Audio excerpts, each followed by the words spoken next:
కులమతాలు అడ్డం కాదు శ్మశానానికి, కులమతాలు అడ్డం కాదు శ్మశానానికి. జీవితం విలువైనది, నరులారా రండని సెలవైనది, దేవుని సెలవైనది.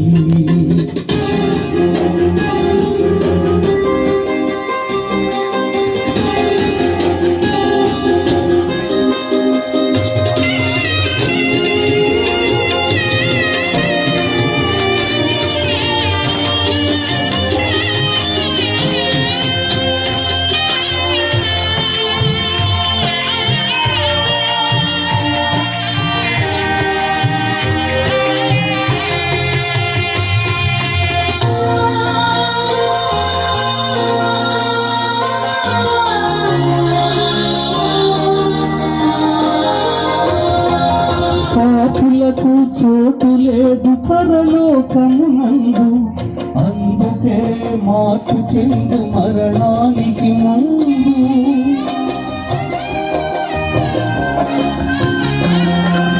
పాపులకు చోటు లేదు పరలోకమునందు, అందుకే మార్పు చెందు మరణానికి ముందు. యేసు రక్తమే నీ పాపానికి మందు, యేసు రక్తమే నీ పాపానికి మందు. కడుగబడిన వారికే గొర్రె పిల్లయిందు, కడుగబడిన వారికే గొర్రె పిల్లయిందు. ఈ జీవితం విలువైనది, నరులారా రండని సెలవైనది. ఈ జీవితం విలువైనది, నరులారా రండని సెలవైనది. సిద్ధపడినావా శివరి యాత్రకు, సిద్ధపడినావా శివరి యాత్రకు.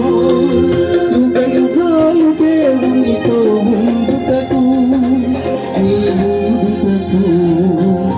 ఈ జీవితం విలువైనది, నరులారా రండని సెలవైనది, దేవుని సెలవైనది.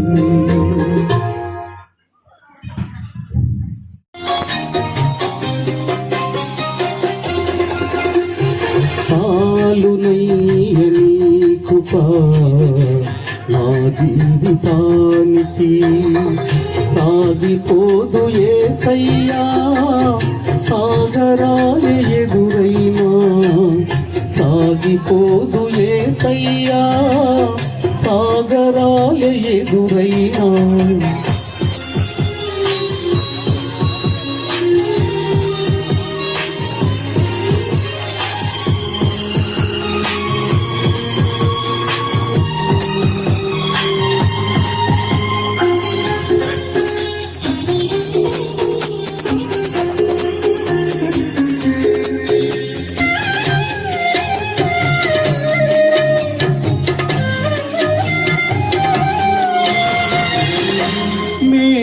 మేఘాలలోనా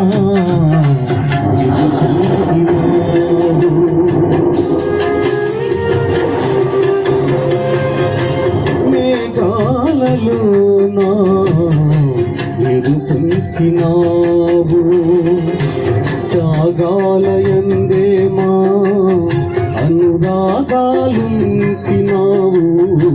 త్యాగాలయందే మా అనురాగాలుంచినావు.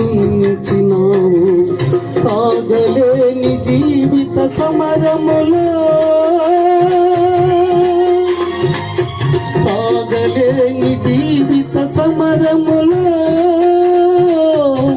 ఏకమే దూతనంటి బాగుగా నిలిచావు.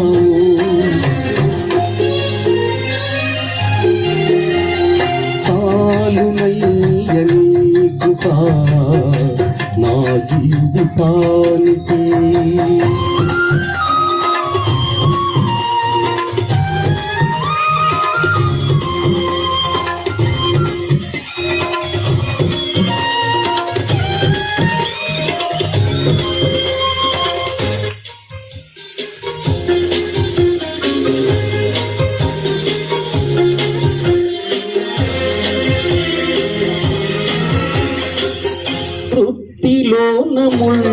పొదలు మొలిపించినావు.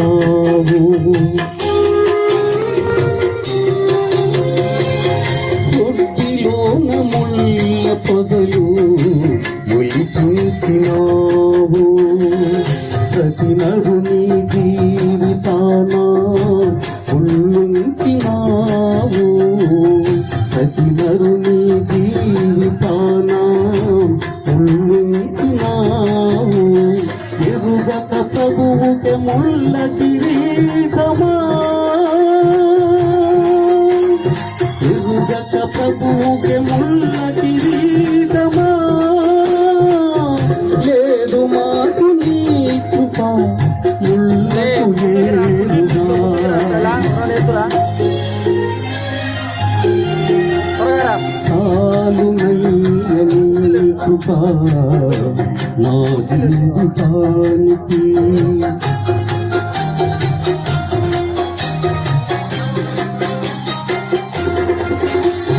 చాలునయ్య నీ కృప నా జీవితానికి. సాగిపోదు యేసయ్యా సాగరాల ఎదురైనా.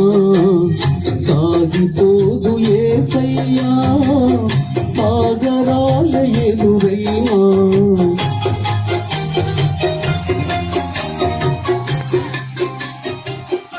అన్న వస్తాడు, అన్నకి ఏదైనా మంచి కూర తీసుకురమ్మని ఇంట్లో చెప్తుంటుంది. కూర మీద ప్రేమ కాదు కానీ అన్న వస్తాడు, వాక్యం అందిస్తాడు, దూరం నుంచి వస్తాడు అని ముందు రోజు నుంచే అన్న రేపు వస్తాడు అని ఎదురు చూచేవాడు.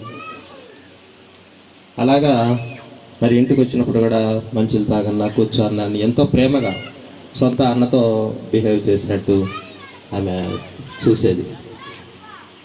ఏది ఇక్కడ మందిరంలో జరిగినా కానీ నాకు ఫోన్ ద్వారానో లేకపోతే కలిసినప్పుడు తప్పకుండా ఆ విషయాలు చెప్తూ ఉండే. ఈ మందిరం కట్టడానికి పడద్రోయడానికి ముందు మనకు తెలిసిన విషయమే, మందిరం కట్టాలంటే చాలా డబ్బు అవసరం. మరి ఆ విషయంలో చాలాసార్లు మేము మాట్లాడుకునేవాళ్ళం. అన్న ఎలా చేద్దాము, డబ్బు అయితే లేదు, ఏం చేద్దామని అంటే నేను ఒకటే మాట చెప్పేవాడిని, అమ్మ ప్రార్థన చేయండి, దేవుణ్ణి అడగండి, ఆయన చిత్తం అయితే ఆ పని ఈజీగా జరిగిపోతుంది అని మేము అనుకునేవాళ్ళం, చెప్పుకునేవాళ్ళం. ఇక డేవిడ్ అయితే అసలు డబ్బు లేదు లేనా, ఇప్పుడు కాదు లేనా అనేవాడు. ఒక మాట, మా పాప బాబు ఇద్దరు ఉద్యోగస్తులు అయ్యాక వాళ్ళు సంపాదించేప్పుడు కట్టిస్తారులేంట అన్న, అప్పటి వరకు చాలులే మనకి ఇది అనేవాడు.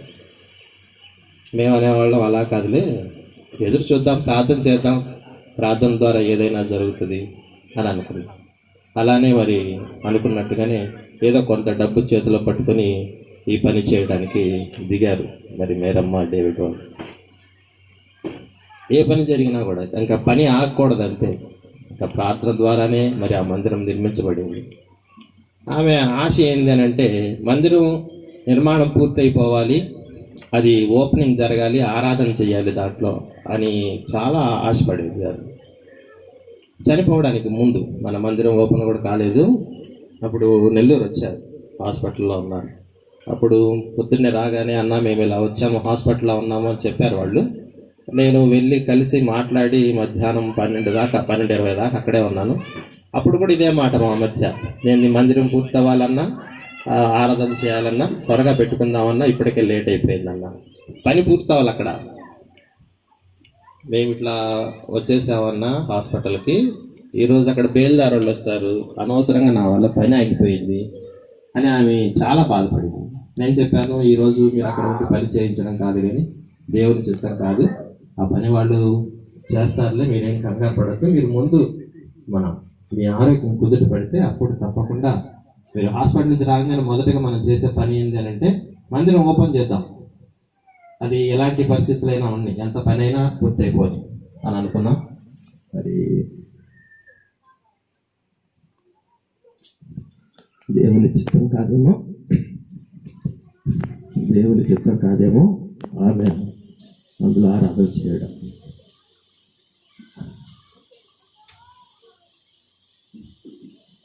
దేవుడు ప్రేమ కలిగిన వాడే కాదు, ఆయన ప్రేమించే వారిని తమ దగ్గరికి త్వరగా పిలుచుకుంటాడు ఆయన. కాబట్టి ఆయన ప్రేమకు పాత్రురాలు కాబట్టి మరి మరియమ్మ మన మధ్య నుంచి త్వరగా తీసివేయబడింది. అయితే మనల్ని బలపరిచేవాడు, మనల్ని కాపాడేవాడు, ఆదరించేవాడు దేవుడే. ఆ ప్రభువు మనకున్నాడు. ఆయన ప్రేమను మనం ఎన్నటికీ ప్రశ్నించలేం, ఇది ఎందుకు జరిగింది.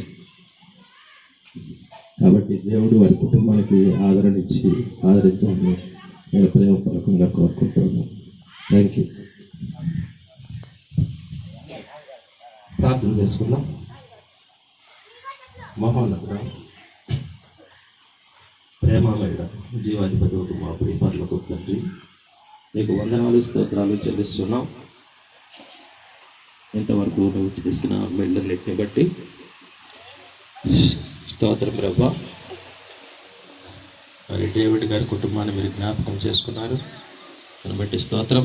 విడవబడిన మరియమ్మ గారు మీ సన్నిధిలో ఉన్నారు అని మేమంతా ఎంతో ఆనందిస్తూ ఉన్నాం. కానీ విడవబడిన కుటుంబాన్ని జ్ఞాపకం చేసుకోమని వేడుకుంటున్నాం. వారిని ఆదరించండి, బలపరచండి. ఇదిగో వారి బిడ్డలనైనా జ్యోతిని బీజీని జ్ఞాపకం చేసుకోండి. మరి వారి భవిష్యత్తులో మీరు ఆయన ఆశీర్వాదకరంగా ఉంచేందుకు స్తోత్రాలు చెల్లిస్తూ ఉన్నాం. సమయంలో అధ్యక్షుల వారు తెలియజేసినట్లుగా సమయము తక్కువ ఉందని అందుని బట్టి కొన్ని మాటలు నేను మీతో పంచుకుంటాను. సమయంలో సహోదరి మేరీ, ఆమె యొక్క జ్ఞాపకాలు మనకెంతో అది మేలుకరం. ఈ ప్రాంతంలో ఆమె యొక్క సేవ ప్రశంసనీయం. ఇంతవరకు అనేక మంది చెప్పారు ఆమె ప్రేమను గురించి, ఆమె ప్రార్థన గురించి, కుటుంబం పట్ల అనుకున్నటువంటి ఆశ, ఇవన్నీ కూడా మనము చూసినటువంటి విషయాలే. కొన్ని సందర్భాల్లో జ్ఞాపకార్థ కూడికలో కానీ ఆదరణ కూడికల్లో కానీ ఏదో చెప్పాలి కాబట్టి కొన్ని మంచి మాటలు అక్కడ నిలబడినటువంటి వారు చెప్తారు. కానీ ఇక్కడ చెప్పబడే మాటలు సహోదరి మేరీని గురించి, ఆమె వాటి కలిగి జీవించినటువంటి విషయాలు, వీటిలో ఏది కూడా కల్పితాలు కానీ లేకపోతే ఏదో చెప్పాలనేటువంటి సందర్భాన్ని బట్టి చెప్పిన విషయాలు కాదు. సేవా పరిచర్య అంటే ఎంతో ఆమెకు ప్రాణం. ఆమె జీవనోపాధి క్లిష్ట పరిస్థితుల్లో కూడా, అంటే ఇక్కడ దేవుడు పెద్ద ఇల్లిచ్చారు వారికి. ఆ తూర్పు వైపున ఒక చిన్న పూరిపాక ఉండేది. ఆ ఇంటిలో దైవజనులు వచ్చినప్పుడు ఆమె ప్రేమ ఎంతో ఆప్యాయత. మనం చూడాల్సింది స్థితిగతులు కాదు, మన యొక్క ఉనికి కాదు, మన యొక్క హోదా కాదు. దేవుని నమ్మినటువంటి బిడ్డలలో ఆప్యాయత, ప్రేమ, సంతోషం, ఆనందం. ఆదివారం అంటే దేవుని బిడ్డలు మా ఇంటికి వస్తారు, మందిరానికి వస్తారు. అందుని బట్టి వారికి నేను పరిచయం చేయాలనే మనసు మరి సహోదరి మేరీకి ఉండేది. దేవుని బిడ్డ పట్ల అనుకున్న ప్రేమ చాలా గొప్పది. ఆ ప్రేమ మనం కలిగి ఉండాలి. ఆమె మనకు మాదిరి, కుటుంబానికి కానీ బిడ్డలకు కానీ మాదిరి. అలాగే కుటుంబం పట్ల కూడా బాధ్యత కలిగిన ఇల్లాలు, జ్ఞానవంతురాలు. బైబిల్లో చెప్పబడింది, జ్ఞానవంతురాలు తన ఇంటిని కట్టుకుంది. జ్ఞానవంతు తన ఇంటిని ఆమె కట్టుకుంది. తన భర్త విషయంలో అయితే, బిడ్డల విషయంలో అయితే, వృద్ధాప్యులను అత్తమామలు అయితే, అత్తమామలను ప్రేమించే విషయంలో ఆమె ఒక మాదిరి కలిగినటువంటి కోడలు. ఎప్పుడు కూడా వారితో వివాదం పొందేది కాదు. మామ కానీ అత్త కానీ మాట చెప్పిన మేరీ ఇట్లా ఉంటే అలాగే అత్తమ్మ, అలాగే మామయ్య. వారితో కలిసి కుటుంబంలో అనేక కష్టాలు పంచుకునేది. అవన్నీ మనం చెప్పుకోవడానికి సమయం కాదు. మరి కొన్ని విషయాలు మనం జ్ఞాపకం చేసుకోవాలి. చెప్పినటువంటి విషయాలన్నీ కూడా మరి నేను కొత్తగా చెప్పేది ఏం లేదు. ఈ అవకాశం ఇచ్చినటువంటి అధ్యక్షుల వారికి, కుటుంబ ప్రియులకు, సంఘానికి అందరికీ వందనాలు తెలియజేస్తుంటున్నాను. Thank you brother. మరి సమయాన్ని చాలా తగ్గించి చెప్పారు, సంతోషం, మంచిది. మరి ఇంతవరకు కూడా మన సాక్ష్యాలు విన్నాం. మరి నాకు ఒక సన్నివేశం గుర్తు. ఎందుకంటే మార్తా మరియా గురించి మనం చూస్తే, మార్తా విస్తారమైన పని కలిగి ఉంది. మరి అయితే ఏం చేస్తుందంట? దేవుని సన్నిధిలో, దేవుని పాదాల దగ్గర దేవుని మాట. అలాగనే మరి ఈమె కూడా ఎంతో మరి ఆసక్తి కలిగి దేవుని పని కొరకు, దేవుని పరిచర్య కొరకు, దేవుని ప్రార్థించటము, దేవుని సేవకులను గౌరవించటము ఎంతో మరి ఆమె చూపేటువంటి ప్రేమ మరి కృప ఎంత గొప్పది. అంతేకాదు మరి ఆ కుటుంబానికి డేవిడ్ చాలా చిన్న వయసు నుంచి కూడా తెలిసిన వాడు. ఇక్కడ మాకు భాస్కరి గారు చెప్పినట్టు గృహ ప్రార్థన కూడా మేము వచ్చి కొన్ని కాలం ప్రార్థన పెట్టున్నాం గృహములో. అప్పుడు అయ్యగారు కోతిరెడ్డిపాలెంలో ఆ ఏరియాలో ఉన్నాడు ఆయన. నాన్న వాళ్ళ అమ్మ వాళ్ళందరికీ ప్రార్థన చేసి మౌందపురం వెళ్ళి సంఘం చూసుకునేవాళ్ళు. మరి మంచిది. మేరమ్మ గారు లేని లోటును దేవుడు సమస్త సమాధానముతో, సమస్త క్షేమముతో, సమస్త ఆదరణతో నింపును కాక. ఆమేన్ చెప్దాం. ఏమిస్తాడు దేవుడు? సమాధానము, క్షేమం,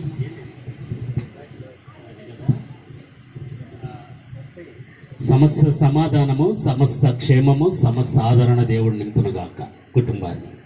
సరే, ఒక 2 మాటలు జ్ఞాపకం చేస్తాను. చాలా అధ్యక్షుల వారు నాకు చాలా తక్కువ సమయం ఇచ్చాడు.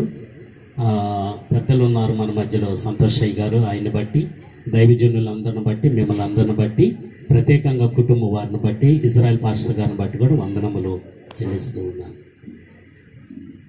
సామెతల గ్రంథంలో మనకు తెలిసిన వాక్యం అండి, అందరికి తెలుసు. 10:7 నీతిమంతుణ్ణి జ్ఞాపకం చేసుకున్నట ఆశీర్వాదకరమగును. చాలు. ఈ వాక్యము సొలొమోను సామెతల్లో 10వ అధ్యాయంలో రాశాడు, 7వ వచనంలో. నీతిమంతుడిని జ్ఞాపకం చేసుకున్నట ఆశీర్వాదకరం. ఇది చాలా సార్లు, చాలా పర్యాయములు మనం వింటా ఉన్నాం. నీతిమంతులు అంటే ఎవరంటే యేసుక్రీస్తునందు విశ్వాసం నుంచి ప్రభు రక్తంతో కడగబడి ప్రభువైన యేసులో మారు మనస్సును పొంది బాప్తిసం తీసుకొని రక్షణ అనుభవంలో ఎదుగుచూ నిత్యజీవం కొరకు ఎదురు చూసేవారే నీతిమంతులు ఇక్కడ భూమి మీద. ఈ యొక్క నీతిమంతులకు ఒక పట్టి ఇచ్చి ఉన్నాడు దేవుడు. ఆ పట్టిని గురించి ఒక మాట రాస్తూ దేవుడు అంటాడు, కీర్తనల గ్రంథంలో 69వ అధ్యాయం 28వ వచనంలో ఒక మాట రాయబడి ఉంది. దాన్ని కూడా మనము దయచేస్తాం. జీవ గ్రంథములో నుండి వారి పేరును తుడిపి పెట్టుము, నీతిమంతుల పట్టీలో వారి పేరులు రాయబాకు.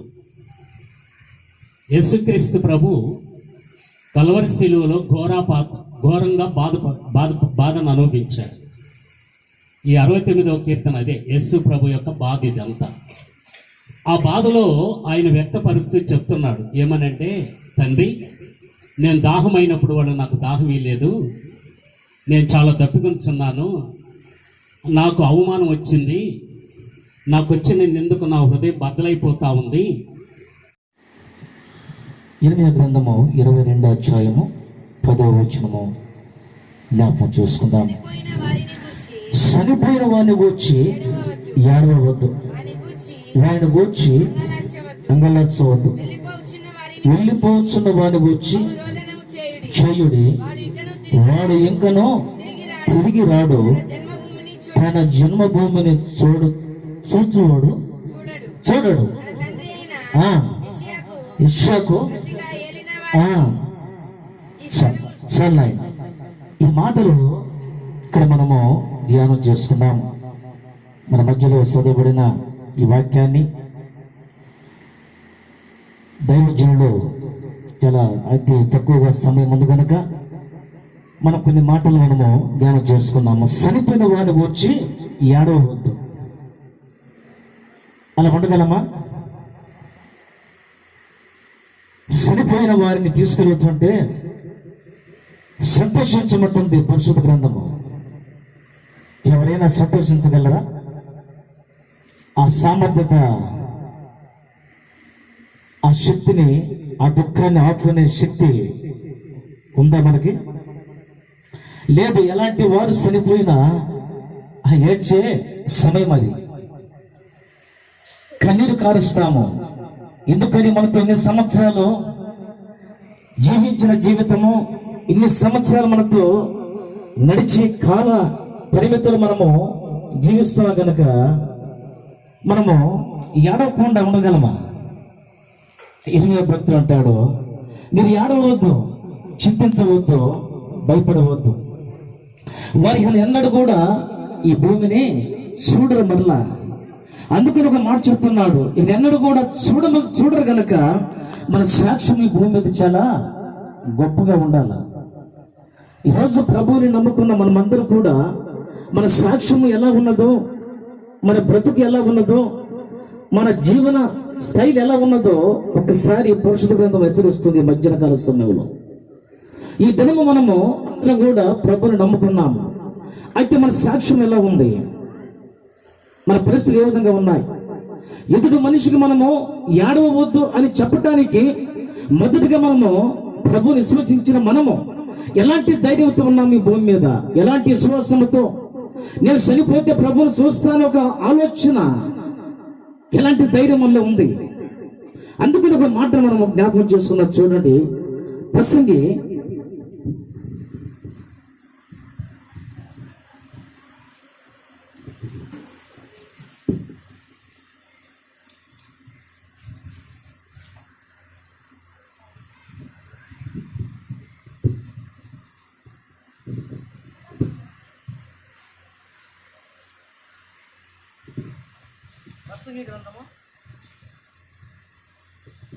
4వ అధ్యాయము 2వ వచనం జ్ఞాపకం చేసుకుందాం. కాబట్టి ఇంకను బ్రతుకుచున్న వారికంటే ఇంతకు ముందు కాలము చేసిన వారు ధన్యులను పొందిని. హల్లెలూయా. మనకంటే ముందుగా చనిపోయిన వారు చాలా ధన్యులంట. చనిపోయిన వారికి ప్రభు వారు ప్రాధాన్యత ఇస్తున్నాడు. ఈరోజు మనం బ్రతికున్నాము, మంచిదే. మన సాక్ష్యం ఎలా ఉంది? చనిపోయిన వారి గురించి మీరు ఏడవద్దు, వారు చాలా ధన్యులని లేఖనం సెలవిస్తుంది. అందుకని ఈ మధ్యాహ్న కాల సమయంలో ఈ కుటుంబం ద్వారా మనం అందరం కూడా నేర్చుకోబోయే పాఠం ఏమిటంటే, రాబోయే దినాలు కావచ్చు, జరుగుతున్న దినాలు కావచ్చు, మన సాక్ష్యాన్ని కాపాడుకోవాలి. మొదటగా భూమి మీద మేరమైన విషయంలో నాకు చాలా సందర్భాలు తెలుసు. ఈ ప్రాంతానికి అనేక సందర్భాలు వచ్చాము. డేవిడ్ మంచి స్నేహితుడు, మంచి ఆత్మీయుడు కూడా. చాలా సందర్భాల్లో కలుసుకుని మాట్లాడుతుంటాము. నిత్యము కూడా మాతో అన్ని విషయాలు మాట్లాడుకుంటుంటాము. మంచి కుటుంబము, పిల్లలు కానీ, జ్యోతమ్మ కానీ, బింజీ కానీ, పెద్దవారు డేవిడ్ గారి తల్లిదండ్రులు కానీ మంచి ఆత్మీయులు. మీకు ఇప్పుడు కూడా ఈ ప్రాంతంలో ప్రార్థన పెట్టేవారమే. వారు మమ్మల్ని ప్రేమించి ఆతిథ్యం ఇచ్చి పంపించేవారు. మేరేమైతే వాళ్ళు మమ్మల్ని తిరిగి పంపించేవారు కాదు. అలాంటి కుటుంబం. అందుకని ఈ మధ్యాహ్నము ఇలాంటి సందర్భంలో అక్క కోసం అనేక మంది సాక్ష్యాలు చెప్పారు. అంటే ఈరోజు మనం చనిపోతే సాక్ష్యం చెప్పడానికి ఎవరైనా ఉన్నారా? మన కుటుంబంలో చెప్తారా, ఇదిగో నా భర్త మంచి సాక్ష్యం కలిగిన వ్యక్తి, లేదు నా భార్య మంచి సాక్ష్యం కలిగిన వ్యక్తిని చెప్పగలిగే స్థితి ఉందా? లేదు. భర్త పాటికి భర్తే, భార్య పాటికి భార్య. ఎందుకని? విశ్వాస జీవితానికి అవగాహన లేదు. ఎవరు జీవితం అలా జీవిస్తున్నారు. అందుకని నా ప్రభు అంటున్నాడు, చనిపోయిన వారు ధన్యులు అంటుంది బైబిల్ గ్రంథము. ఈరోజు నీవు నేను బ్రతుకున్నాము, మన మీద సాక్ష్యం ఎలా పలుకుతుంది. అందుకని ఒకసారి మధ్యాహ్నము జ్ఞాపకం చేసుకోమంటుంది పరిశుద్ధ గ్రంథము. ఇక్కడ చేరిన దైవ సేవకులకు, కూడి వచ్చిన సంఘానికి, బంధుమిత్రులకు, రక్త సంబంధులకు నా ప్రేమపూర్వకంగా చెల్లిస్తున్నాను. ఈ మాట దేవుడు దీవించి ఆశీర్వదించుగాక.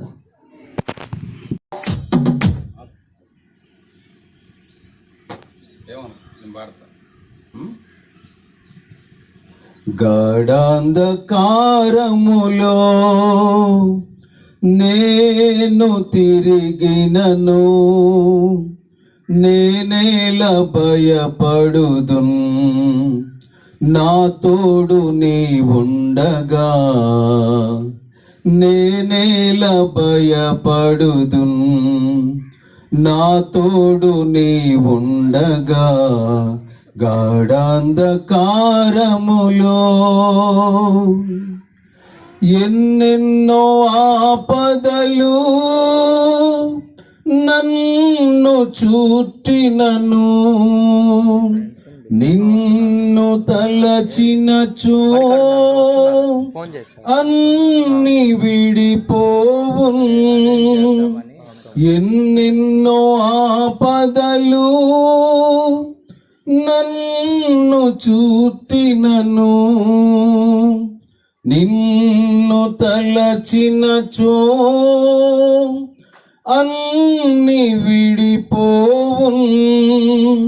అన్ని కాలములా నిన్నే స్మరించెదన్.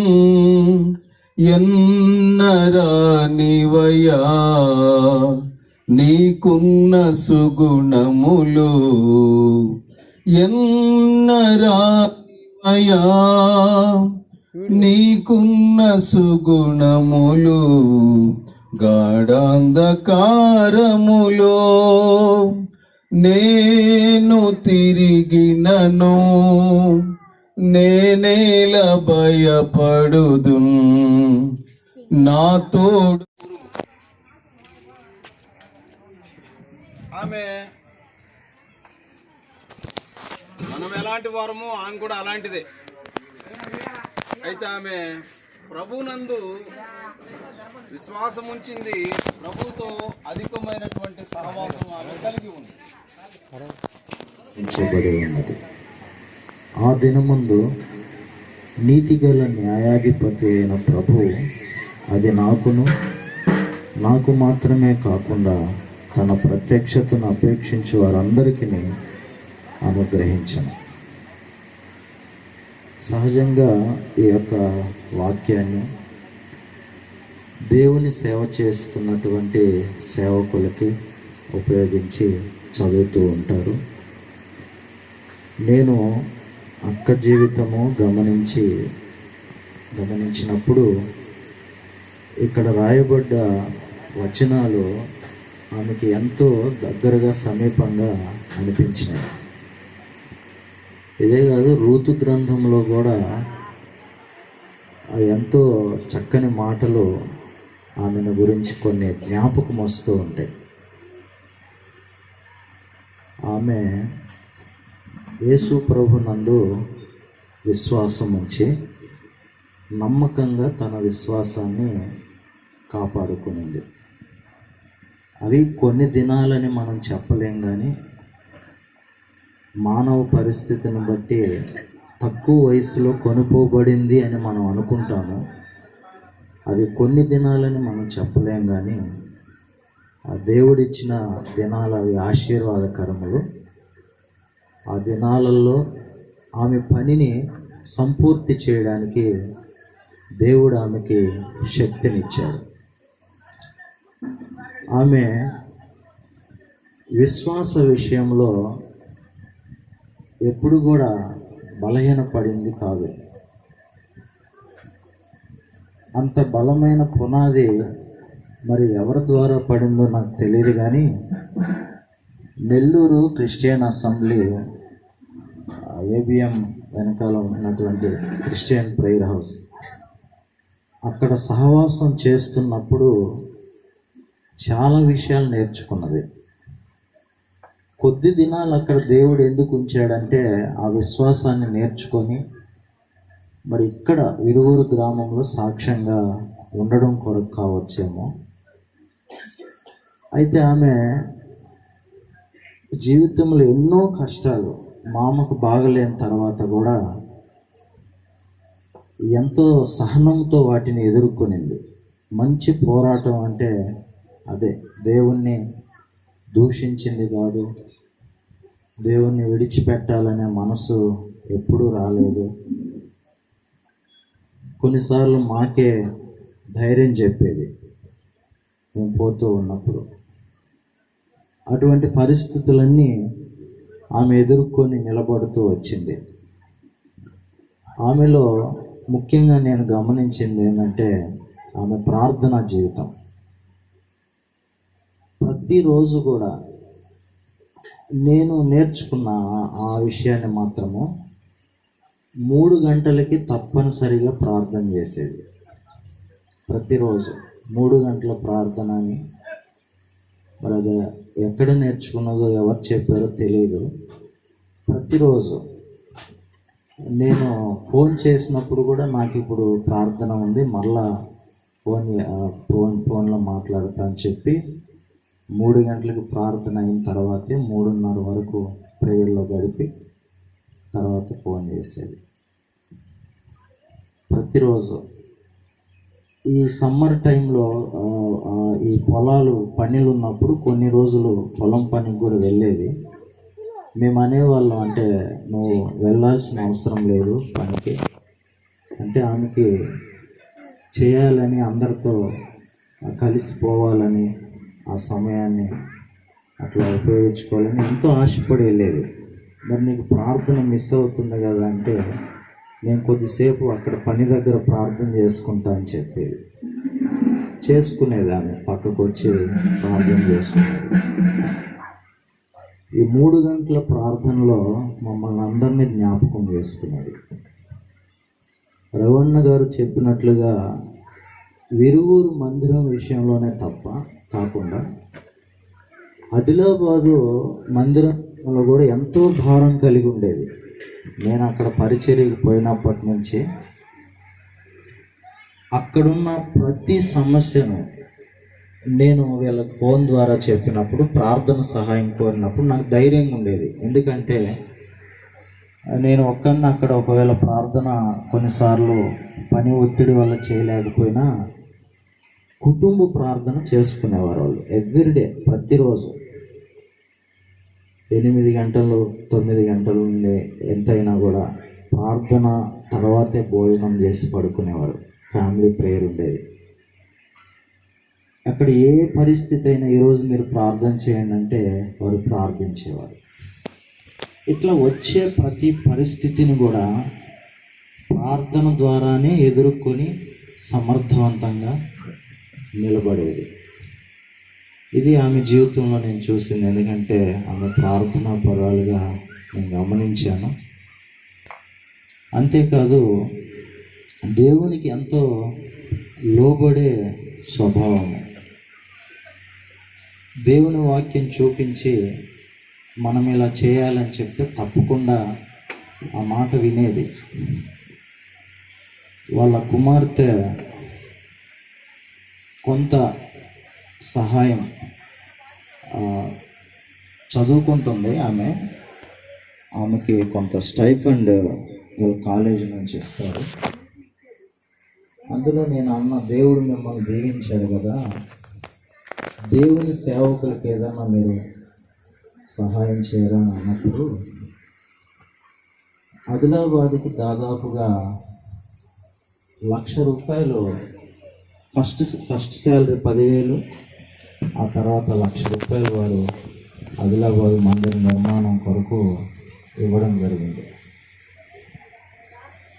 ఆ తర్వాత మరి అట్లా కాకుండా దేవుని సేవకులకి ఇంకేదన్నా సహాయం చేయరా మీరు, దేవుడు మిమ్మల్ని దీవిస్తున్నాడు కదంటే, ప్రతి నెల కూడా ఒక ₹4,000 నార్త్ ఇండియాలో సేవ చేస్తున్న సేవకులకి పంపించడానికి వాళ్ళ కుమార్తెకి చెప్పింది. గౌహటిలో సేవ చేస్తాడు వెంకట్ అని బ్రదరు, ఒంగోలు ప్రాంతం నుంచి సేవకి వెళ్ళాడు. ఆ సహోదరునికి తర్వాత పవన్ అనేటటువంటి సహోదరుడు, అతను అస్సాంలో దేవుని పరిచయం చేస్తారు. ఇంకొక బ్రదర్ కూడా టోనీ, వారికి ప్రతి నెల కూడా కొంత ఈవి పంపడానికి ఆ అక్క ఒప్పుకున్నది. జ్యోతికి చెప్పింది, పంపి అమ్మ దేవుడు మనకి ఇచ్చాడని. కనుక దేవునికి పెట్టడానికి ఎప్పుడు కూడా వెనక్కి తీసే కదా, అంటే గివింగ్ నేచర్ అనేది ఆమెకు ఉందని నేను గమనించాను. మందిర విషయంలో కూడా, విరుగుడు మందిర విషయంలో డబ్బులు ఎక్కడున్నాయి అంటే, డబ్బులు ఎవరిచ్చినా ఈగిపోయినా దేవుడు ఇస్తాడులే. మన ఇంట్లో ఉన్న ఏదైనా సరే, గోల్డ్ అయినా సరే కుదురు పెట్టి మనం తెచ్చి ఆ పని పూర్తి చేయాలని చెప్పేది. ఆ పని అయ్యే వరకు ఇంటి పని ఏది కూడా చేయకూడదని మనసులో నిర్ణయం చేసుకున్నది. కొంత పని ఉంది. అట్లా దేవుని పని కొరకు ఇచ్చే విషయంలో ఆమె కొంచెం త్యాగం కలిగినటువంటిదిగా నేను గమనించాను. అంతేకాదు, వృద్ధుల్ని ఎక్కువ ప్రేమించేది. మా ఇక్కడ విరుగురు సంఘానికి వచ్చే వారికి తెలుసు, చాలా ఇష్టం ఆమెకంటే. వృద్ధులంటే వాళ్ళకి ఏదైనా అంటే ఆ సమయానికి ఆమె చేతిలో ఏది ఉన్నా కూడా ఆమె వాళ్ళ చేతిలో పెట్టి వాళ్ళని సాగనంపేది. ఒక అరటిపండే కావచ్చు, అన్నమే కావచ్చు, ఏదైనా కూడా. పిల్లల విషయాల్లో ఎంతో బాధ్యత కలిగి ఒక ఉత్తమ స్త్రీ, అన్ని బాధ్యతల్లో సంపూర్ణంగా నెరవేర్చినట్లుగా, అంటే ఎక్కడ మిస్ అవ్వలేదండి. అంటే పరిపూర్ణంగా ఆమె తన బాధ్యతలన్నీ నెరవేర్చింది.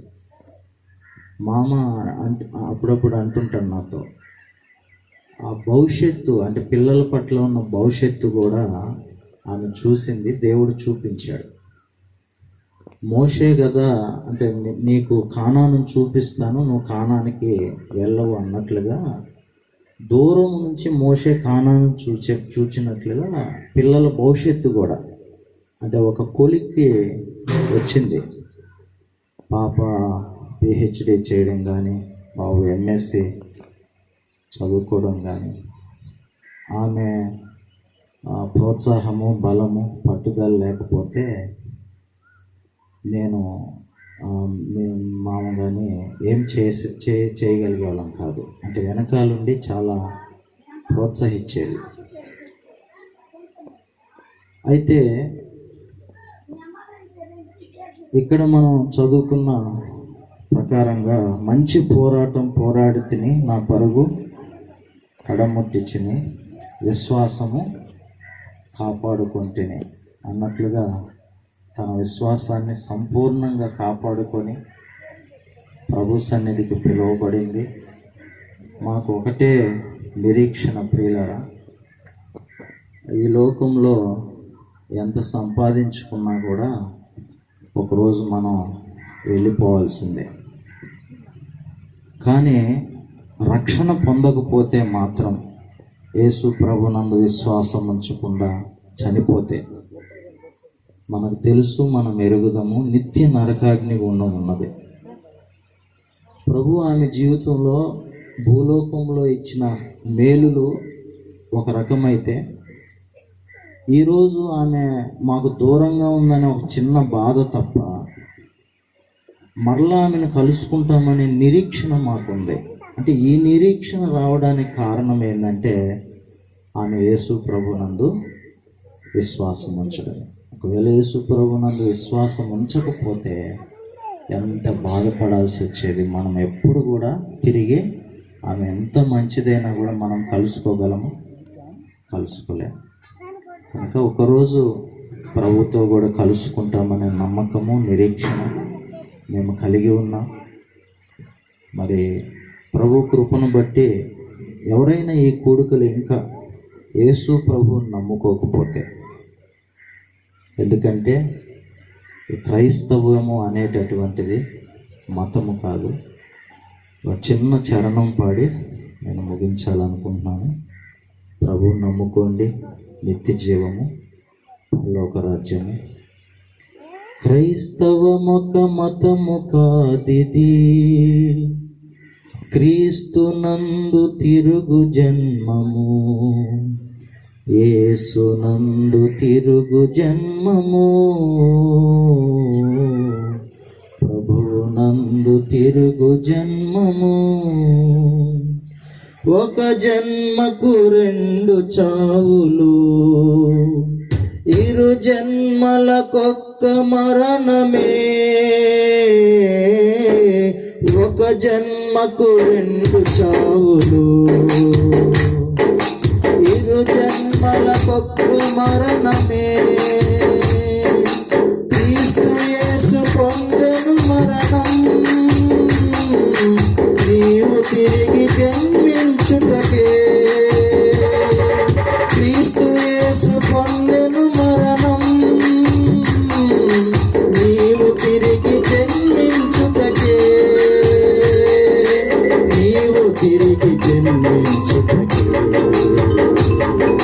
క్రైస్తవ మతము కాదిది, క్రీస్తు నందు తిరుగు జన్మము. తిరుగు జన్మము, తిరుగు జన్మము.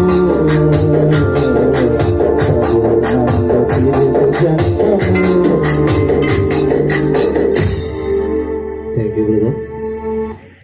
మా అమ్మ మాకు ఎప్పుడు చెప్పేది ఒకటే, పదే పదే చెప్పేది మా అమ్మ. ప్రతిరోజు అదే చెప్పి మమ్మల్ని హెచ్చరిస్తూ ఉండేది. వాక్యం చదువుతున్నావు, బైబిల్ చదువుతున్నావా, నేను హాస్టల్లో చేరినప్పుడు కూడా ప్రతిరోజు ప్రేయర్ చేసుకుంటున్నావా ఇప్పుడు అనేది.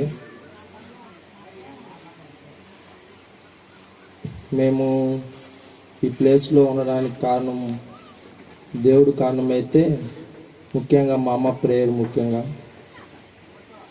ప్రతి విషయంలో మా అమ్మ ఒంటరిగానే ప్రేయర్ చేస్తూ ఉండేది. మా అమ్మ దగ్గర నుంచి నేర్చుకోవాల్సింది, మేము ఒకరి మీద ఆధారపడకుండా దేవుని మీద ఆధారపడి, ప్రతి విషయం దేవుడి మీద ఆధారపడి దేవునికి చెప్పుకుంటూ ఆయన మీద ఆధారపడి చెప్పేది. ఎవరు ఏం చేయరు, దేవుడు తప్ప. మేము హాస్టల్లో ఉన్నప్పుడు కూడా ఇంట్లో సమస్యలు ఏం చెప్పేది కాదు, ఏడ మేము బాధపడతామేమో అని. ఎన్ని ఉన్నా ఒకటే భరిస్తా మమ్మల్ని ఇంతవరకు తీసుకొచ్చింది. మా అక్క పిహెచ్డి చేయడానికి కానీ, నేను ఎంసీఏ వరకు ఇంతవరకు రావడానికి కానీ మా అమ్మ ప్రేయర్ కారణం. మా అమ్మ ఎప్పుడు ఆనందపడేది ఏంటంటే, మా ఇంట్లో నాన్న ఆరోగ్యం, అమ్మ ఆరోగ్యం పట్ల ఎప్పుడు చింతిస్తూ ఉండేది. వీళ్ళు ఎప్పుడు పెద్ద అవుతారో, మంచి ప్లేస్కి ఎప్పుడు వస్తారని ఆలోచిస్తూ ఉండేది. కాదు కొన్ని దినముల ముందు చనిపోకముందు ఆనందం చూసాం. నేను ఎంసీఏ వరకు వచ్చి, అక్క జాబ్ చేసేంత వరకు వచ్చినందుకు చాలా ఆనందపడేది. చాలు ఇంకా నా కూతురు పెళ్ళి, నా కొడుకు జాబ్ చేసుకుంటా, వాళ్ళిద్దరు ఎలా ఉండి దేవుని పని చేసుకుంటూ ఉంటే చాలు నాకు ఈ లైఫ్ కానీ ప్రతిరోజు చెప్పుకుంటా ఉండేది. చెప్పాలంటే చాలా ఉంది. అమ్మ దగ్గర నుంచి నేర్చుకోవాల్సింది దేవుని బిడ్డను ఎలా గౌరవించాలనేది. ఆ దగ్గర నుంచి క్రమశిక్షణ. సమస్యలు వచ్చినప్పుడు ఒంటరిగా పోరాడేది. ఇంట్లో జరిగిన సమస్యలు అంతా ఇంతవే కాదు, ఎన్నోసార్లు కుంగిపోవాల్సిన నా ఒక్కటే మమ్మల్ని లేపింది. ఆమె ప్రతి విషయంలో ముందు నడిపించేది, ఒకటే ప్రేయర్ చేసుకునేది. ఆ ప్రేయర్ వల్లే మేము ఈ స్థితికి ఉన్నాము. ఆమె లేని లోటు బాగానే తెలుస్తుంది. అసలు ఇంకా చేస్తామో అసలు అనుకోలేదు మేము. ఆమెగానుంటే అసలు ఎంతో కూర్చొని చేసేవాళ్ళం, మొత్తం ఆమె చేసుకునేది. ఇప్పుడు అన్ని పనులు చేస్తుంటే ఆమె లేని లోటు బాగా తెలుస్తుంది మాకు.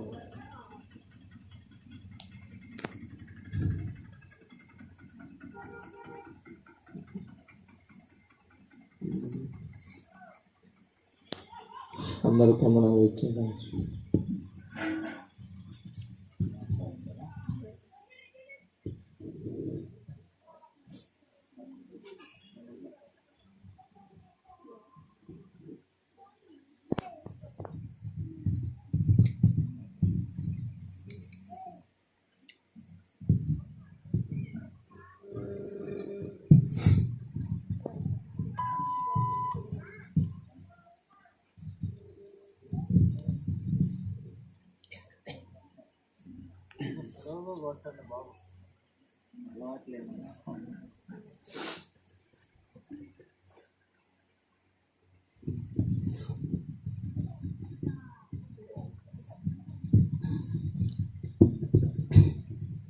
నా బ్రతుకు దినములు లెక్కింప నేర్పుము దేవా ఈ భువిని వేడు గడియ నాకు చూపుము ఇంకొంతకాలము ఆయుష్ పెంచుము నా బ్రతుకు సమయము పెంచుము నా బ్రతుకు దినములు లెక్కింప నేర్పుము దేవా ఈ భువిని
వేడు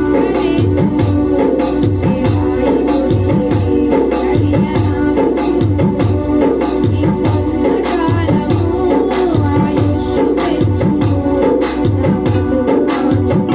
బ్రతుకు సమయము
అమ్మాయి అంతకుముందు అనేది మనం ప్రార్థన పెట్టుకోవాలా, మీటింగ్ పెట్టుకోవాలా, సేవకుల్ని పిలిచి పెద్ద మీటింగ్ పెట్టుకోవాలంటా ఉండేది. ఆ మాట ఒక 10 రోజుల క్రితం ఇజ్రాయెల్ ఫోన్ చేసి అక్కకి మీటింగ్ పెట్టుకోవాలని చాలా ఇష్టము, దేవుని సువార్త వినిపించాలని ఆశ, మనం ఆశ తీర్చినట్టుగా ఉంటుంది, కొంచెం జ్ఞాపకం చేసుకొని అక్క విషయంలో మీటింగ్ పెట్టుకున్నాను. లేక నాకు కొంచెం మనసు కలిగి అవును కదా అనిపించి ఈ కూడికని మేము ఏర్పాటు జరిగించడం జరిగింది. అంతేగాని అమ్మాయిని జ్ఞాపకం చేసుకొని మేము ఏదో కొంచెం ఆదరింపబడాలని కాదు, కానీ ప్రభువు మాకు ఆదరణ ఇచ్చేసారు. ఇప్పుడు ఆయన ఆదరించేవాడు. మేము ఎన్ని కాలుగైనా కూడా మమ్మల్ని దేవుడు కాపాడుతూ వచ్చాడు. మేము నిరీక్షణ కలిగి ప్రభు దగ్గర అమ్మాయి ఉందని మేము నిరీక్షణ కలిగి ఉన్నాం. ప్రభు ఆమె స్వరూపులకు మార్చుకొని దేవుని సన్నిధికి చేర్చుకున్నాడు. ఇందాక చెప్పినట్లుగా అన్ని విధాలుగా అమ్మాయి కుటుంబంలో తల్లిగా, కోడలుగా, వాళ్ళ కుటుంబం కూడా ఎవరైనా సరే ఫోన్లు చేస్తే వాళ్ళ అక్క చెల్లెలు కూడా వాళ్ళని అంత ఆదరణమైన మాటలు, దేవుని మాటలు చెప్పేది. అన్ని విధాలుగా అమ్మాయి ముగించుకునింది ఈ లోకంలో. అందువల్ల మేము సంతోషిస్తున్నాం. మా కొరకు ప్రార్థన చేయండి. దేవునికి నిండా వందనాలు. నిన్నైతే కొంచెం భయం వేసింది, అయితే మేము ప్రార్థన చేసాం. వర్షం వాతావరణం చాలా అనుకూలంగా దేవుడు మార్చినందుకు దేవునికి వందనాలు చెల్లించుకుంటున్నాం. అంతేకాదు కాకుండా ఇక్కడ మమ్మల్ని ప్రేమించి బుచ్చి నుంచి సేవకులు వచ్చారు, నెల్లూరు నుంచి, మహోందాపురం నుంచి. అన్న మాకు ఎక్కువగా దగ్గరగా ఉండి ఆత్మీయుడు మాకు బిరుదోల నుంచి భాస్కర్ అన్న, వాళ్ళ కుటుంబం మాకు చాలా ఆప్యాయత కలిగిన కుటుంబం. వాళ్ళంటే మేము పోయినా కూడా చాలా మంచిగా ప్రేమగా ఉంటారు. అన్నోళ్ళ కోసం ఎదురు చూస్తూ ఉన్నప్పుడు అన్న హఠాత్తుగా రావడం నాకు చాలా ఆనందం అనిపించింది. ఇక్కడికి వచ్చిన అందరికి కూడా మోహన్దాపురం సంఘాలు ఇద్దరు అబ్రహాం అయితేనేమి, యోహాను అయితేనేమి, వాళ్ళు కూడా ప్రత్యేకంగా నా వందనాలు. ఆర్కెస్ట్రా పిల్లలు చాలా సహకరించారు మాకు. దేవుడు ఘనంగా జరిగించాడని బట్టి వందనాలు. ముఖ్యంగా భోజనాలు ఏర్పాటు చేయబడి అందరూ కూడా భోజనం చేసి వెళ్ళాలని, మా కొరకు, మా పిల్లల కొరకు, మా సంఘం కొరకు ప్రార్థించాలని ప్రభు పేరిట మనం చేసుకుంటున్నాం.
లైన్కి వస్తే